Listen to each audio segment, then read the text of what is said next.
Donc le film s'appelle Poussière. Il parle d'un jeune Roumain qui est venu vivre à Nice avec sa femme pour se rapprocher de la mer et de l'horizon marin et du côté agréable que ça a.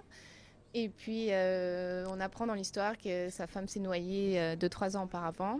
Et l'histoire est axée sur une légende qui parle d'un sorcier qui a laissé traîner une poussière évidemment magique sur les toits des Ponchettes de Nice, qui sont des toits assez spéciaux, qui ont un caractère particulier, qui sont une sorte de frontière entre la mer et la ville à Nice.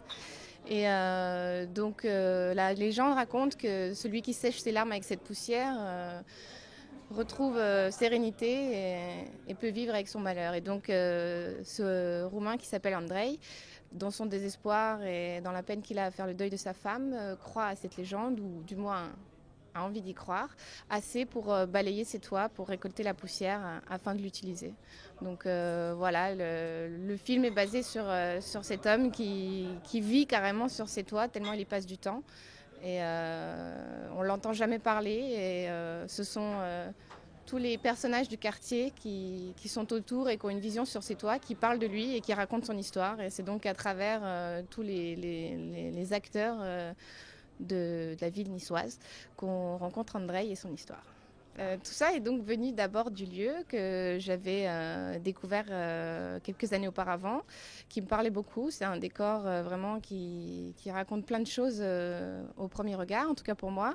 Et donc, étant à l'ESRA, j'avais l'occasion de peut-être faire un film. Et donc, j'ai imaginé une histoire qui pouvait prendre corps sur ces lieux, quoi.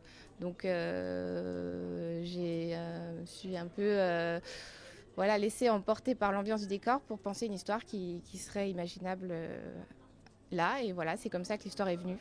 Bah, c'est vraiment parce que c'est toi qui sont extrêmement visibles parce qu'ils sont quand même assez grands et en même temps j'ai l'impression qu'on les voit pas, on passe sans arrêt à côté sans les voir, à moins d'être vraiment au-dessus et d'avoir envie de les regarder. Et ils sont comme une sorte de frontière entre cette ville, la mer, et on a l'impression qu'il s'y passe rien alors que dès qu'on est dessus, il y a une ambiance très forte qui se dégage. Et voilà, c'est pour ça que j'avais envie de les faire vivre parce qu'ils me semblaient un petit peu à arrêter comme ça.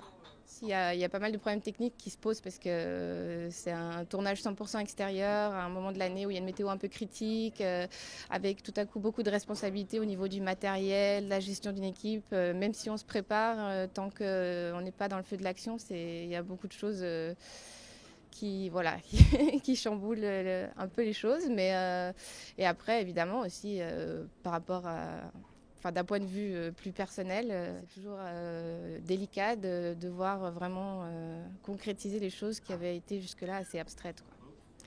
Oui, oui, oui, je compte profiter voilà, des erreurs faites pour essayer de ne pas les reproduire et de, au fil du temps, effacer les choses qui m'ont gênée dans mes erreurs de mise en scène, d'écriture, et d'essayer de faire mieux chaque fois.